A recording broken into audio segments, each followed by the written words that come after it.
রঙিন বোরকা পড়লে গুনাহ হবে কিনা, কোন নামাজে হাঁচি দিলে কি নামাজ হবে? আপনাদেরকে দেখে মা বোনরা ওয়াজ শুনে তাকে বৈধ হবে? ওযু করার সময় আমরা আমাদের শরীরে যে অংশগুলো ধৌত করি সে অংশগুলো 3 বারের অধিক ধৌত করা যাবে কিনা। অনেকেই আছেন যারা স্ত্রীর সাথে মনোমালিন্য হলে বলে তোমাকে রাখবো না বা রাখতে চাই না, এরকম কথা কি স্ত্রী তালাক হবে? ভাত খাওয়ার সময় নাকি সালাম দেওয়া যায় না। আমি নিয়মিত আপনার ভিডিও দেখে আমার স্ত্রী নিয়মিত সালাত আদায় করেন, সূরা কেরাত পাঠ করে থাকেন, পর্দাও করে চলেন, কিন্তু আমার স্ত্রীর একটা অভ্যাস হলো তিনি নিয়মিত ইন্ডিয়ান সিরিয়ালগুলোর রোমান্টিক দৃশ্যগুলো দেখেন, এতে তার গুনাহ হবে কি? ফরজ গোসল রাতে না করে ফজর নামাজের আগে ফরজ গোসল করে নামাজ পড়লে নামাজ হবে কিনা, আর রাতে উজু করে পবিত্র হয়ে ঘুমালে গুনাহ হবে কিনা? না, আমার ছোট বাচ্চা ঘুমিয়ে থাকা অবস্থায় যখন আজান হয় তখন আমার মনে আসে যে আজান তাড়াতাড়ি শেষ হয়ে যাক, এমন কথা মনে আসলে কি আমার গুনাহ হবে? না সৌন্দর্যের জন্য যদি নখ রাখি তাহলে কি নামাজ হবে? রাস্তায় কোনো টাকা পেলে কি করা উচিত? আমার কাছে একজন মানুষ টাকা পেতো, সে মারা গেছে, এখন আমার করণীয় কি? আমি কিছুদিন আগে একটা গাড়িতে করে বাড়ি যাচ্ছিলাম, আমার কাছে খুচরা টাকা না থাকা আমি ওনাকে টাকা দিতে পারিনি, পরে ওনাকে অনেক খুঁজেছি কিন্তু পাইনি। আমি কি করতে পারি? আমি কি আমার খালার স্বামীর সাথে দেখা করতে পারি? আপন ভাইকে যাকাত দেওয়া যাবে কিনা? এরপরে আপনাদের প্রশ্নোত্তরের যে আলোকিত ভবন আমরা সেখানে প্রবেশ করি। হোসাইন নিবির আপনি লিখেছেন ভাত খাওয়ার সময় নাকি সালাম দেওয়া যায় না।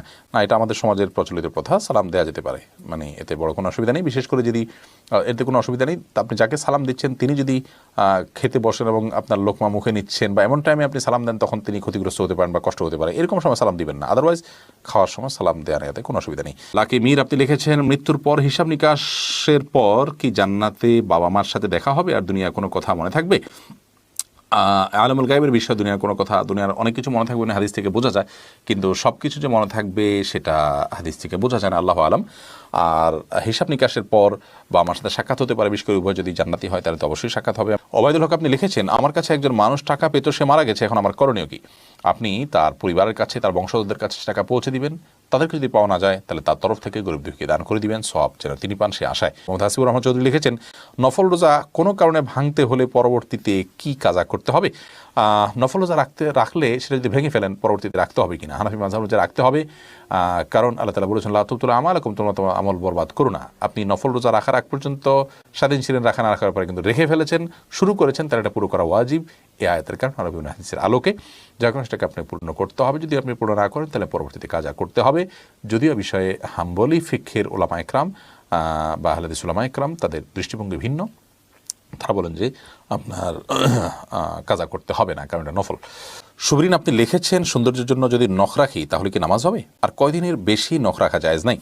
নখ এতদিন বেশি রাখা জায়েজ না, আমার কোনো কথা নেই, তবে 40 দিন পর্যন্ত এই যে শরীরের অবাঞ্ছিত লোমটোম এগুলো কাটার কথা বলা হয়েছে, এগুলোর পাশাপাশি নখ আমরা কেটে ফেলবো, এটা সর্বোচ্চ। কিন্তু খুব বড় হয়ে গেলে সেখানে পেছনে তলাতে পানি পৌঁছানো কঠিন হয়, অনেক সময় ময়লা জমে যায়, অস্বাস্থ্যকর হয়, সেজন্য এটা খুব দীর্ঘ সময় পর্যন্ত অপেক্ষা করা উচিত নয়। সৌন্দর্যের জন্য আপনি নখ যদি রাখেন নামাজ হয়ে যাবে, কোনো অসুবিধা নেই। আপনি উজু ঠিকমতো করলে পানি পৌঁছালে চলবে ইনশাআল্লাহ, তবে তার উপরে যদি আপনি নেল পালিশ ইত্যাদি ব্যবহার করেন সেটা আপনার উজু না হবে না তার ফলে, এবং তার ফলে নামাজও হবে না। আর যদি এমন হয় যে একেবারে বড় বড় নখ রাখেন, যেগুলো সাধারণত অমুসলিম এবং পাপিষ্ঠা নারীরা রাখেন বা পুরুষরা রাখেন, তাদের সাথে সাদৃশ্য যদি রাখেন, তাদের স্টাইল যদি ধারণ করেন, তাহলে সেটা ভিন্ন কারণে নিষিদ্ধ হবে। মৌলিকভাবে নখ বড় হলে যে নামাজ হবে না ব্যাপারটা কিন্তু সেরকম নয়। এমনি তামিম আপনি লিখেছেন উজু করার সময় আমরা আমাদের শরীরে যে অংশগুলো ধৌত করি সে অংশগুলো 3 বারের অধিক ধৌত করা যাবে কিনা? না, 3 বারের অধিক ধৌত করাটা হলো পানির অপচয় করা এবং সময়ের অপচয় করা। শয়তানের সময় আমাদের মধ্যে ওয়াসওয়াসা ঢুকায় দেয়, সূচিবায়ু তৈরি করে, যার কারণে আমরা অনেকে মনে করি শুকনা থাকলো কিনা। ভালো করে ডোলে 3 বার ধুলে এরপর আর শুকনা থাকবে না, এটা নিয়ে আর আমাদের দুশ্চিন্তা করার কোনো প্রয়োজন নাই এবং অতিরিক্ত পানি অপচয় করা উচিত নয়। শারমিন আক্তার লিখেছেন আমি কিছুদিন আগে একটা গাড়িতে করে বাড়ি যাচ্ছিলাম, আমার কাছে খুচরা টাকা না থাকা আমি ওনাকে টাকা দিতে পারিনি, পরে ওনাকে অনেক খুঁজেছি কিন্তু পাইনি, আমি কি করতে পারি? তার পক্ষ থেকে দান করে দিবেন ওটা। এরপরে এমনি নাজরুল ইসলাম আপনি লিখেছেন আপন ভাইকে যাকাত দেওয়া যাবে কিনা, দিলে জাকাত আদায় হবে কিনা? আপন ভাইকে আপনি যাকাত দিতে পারেন, তিনি যদি আপনার প্রাপ্তবয়স্ক হয় এবং অভাবী হয়। আপনি বড়, আপনার ভাই আপনার অধীনস্থ প্রাপ্তবয়স্ক নাবালিগ, তাহলে আপনার বাবার যদি সামর্থ্য না থাকে বা বাবা যে না থাকেন, তাহলে তার দায় দায়িত্ব তো আপনাকে বহন করতে হবে, আপনি তাকে যাকাত দিতে পারবেন না। বাট ধরুন তিনি প্রাপ্তবয়স্ক, তার বালেগ হয়ে গেছে, এখন আপনার দায় দায়িত্বের বাইরে, অথবা তার সংসার আছে আলাদা কিন্তু অভাবী, তাহলে আপনি তাকে যাকাত দিতে পারবেন এবং দিলে বেশি সওয়াব হবে। হাদিসে আসছে নবী করিম সাল্লাল্লাহু আলাইহি ওয়াসাল্লাম বলেছেন, as-সাদাকাতু আলাল ফুকারাই সাদাকা, সাধারণ গরিবদেরকে দিলে শুধু সাদাকা দানের সওয়াব হবে, আর নিকটাত্মীয়রা যদি হয় তাদেরকে দান করলে, তাদেরকে যাকাত দিলে এটা ডাবল সওয়াব হবে। সিলাতুন ওয়া সাদাকাতুন, আত্মীয়তার বন্ধন রক্ষা করাও হবে, আবার আপনার সাদাকার সওয়াবও হবে। আজনীন আপনি লিখেছেন, আমি কি আমার খালার স্বামীর সাথে দেখা করতে পারি? আপনার খালার স্বামী মানে হলো আপনার খালু। আপনার যদি খালু হয় তাহলে সেক্ষেত্রে সেই খালুর সাথে আপনি দেখা দিবেন না। মামা যদি হয় তাহলে তার সাথে আপনি দেখা দিতে পারবেন। উল্লেখযোগ্য হয় যেটার মালিক এটাকে খুঁজে বেড়াবে মনে হয়, তাহলে এটা খুঁজে বেড়াতে হবে, বিভিন্নভাবে ঘোষণা দিতে হবে, এবং দিতে দিতে দিতে দিতে যখন নিরুপায় হয়ে যাবেন এবং নিশ্চিত হবেন যে এটার মালিক আর পাওয়া যাচ্ছে না, তাহলে সেক্ষেত্রে কোনো গরিবকে আপনি দান করে দিবেন। আর নিজে যদি অভাবী হন, অভাবগ্রস্ত হন, হকদার হন খাওয়ার, তাহলে নিজে খেতে পারেন।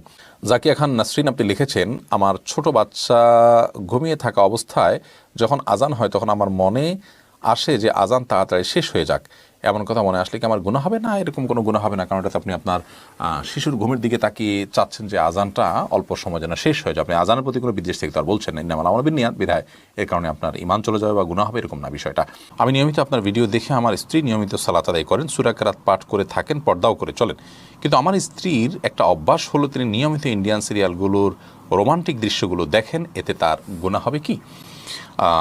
আল্লাহ রাব্বুল আলামিন আমাদেরকে নির্দেশ করেছেন, উদখুলু ফিস সিলমি কাফরা, তোমরা ইসলামে পরিপূর্ণভাবে দাখিল হও। আল্লাহ তাআলা আরও বলেছেন, ইয়া আইয়ুহাল্লাযীনা আমানু তাকুল্লাহ হাক্কা তুকাতিহ ওয়া লা তামুতুন্না ইল্লা ওয়া আনতুম মুসলিমুন, হে ঈমানদারগণ তোমরা আল্লাহকে ভয় করো হক আদায় করে ভয় করার মতো, এবং মুসলিম না হয়ে আল্লাহর কাছে পরিপূর্ণ আত্মসমর্পণকারী না হয়ে তোমরা মৃত্যুবরণ করো না। সূরা আল ইমরানের 102 নম্বর আয়াত এটি।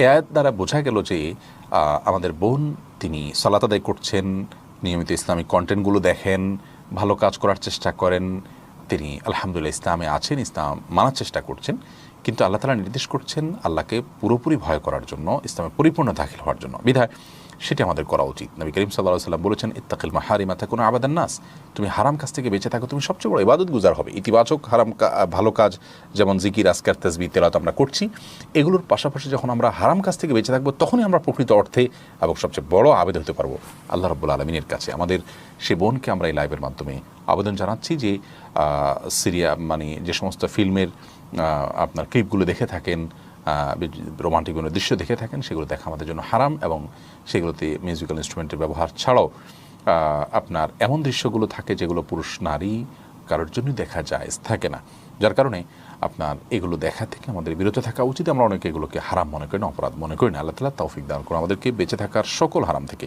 এবং সকল গুনাহের কাছ থেকে। ইয়াকোয় লিখেছেন, আপনাদেরকে দেখে মা বোনরা ওয়াজ শুনে তাকে বৈধ হবে? এই বিষয়ে আমরা বারবার উত্তর দিয়েছি, এটা মৌলিকভাবে জায়েজ আছে। মেয়েরা পুরুষদেরকে যদি দেখেন এবং যদি তাতে ফিতনার কোনো ভয় না থাকে তাদের জন্য এটা দেখা জায়েজ আছে। ফারজানা মিলি আপনি লিখেছেন, রঙিন বোরকা পড়লে গুনাহ হবে কিনা? কোনো অসুবিধা নেই যদি সেটা এত বেশি চাকচিক্যপূর্ণ না হয় যেটা অন্য দৃষ্টিকে বরং বেশি আকৃষ্ট করে, এরকম না হলে জায়েজ আছে। মুক্তা আখতার লিখেছেন, ফরজ গোসল রাতে না করে ফজর নামাজের আগে ফরজ গোসল করে নামাজ পড়লে নামাজ হবে কিনা, আর রাতে উজু করে পবিত্র হয়ে ঘুমালে গুনাহ হবে কিনা? না, কোনো গুনাহ হবে না, এরকম করা যেতে পারে, তবে ফজর নামাজের আগে গোসল করতে হবে। এমনি ইসহাক আপনি লিখেছেন, অনেকেই আছেন যারা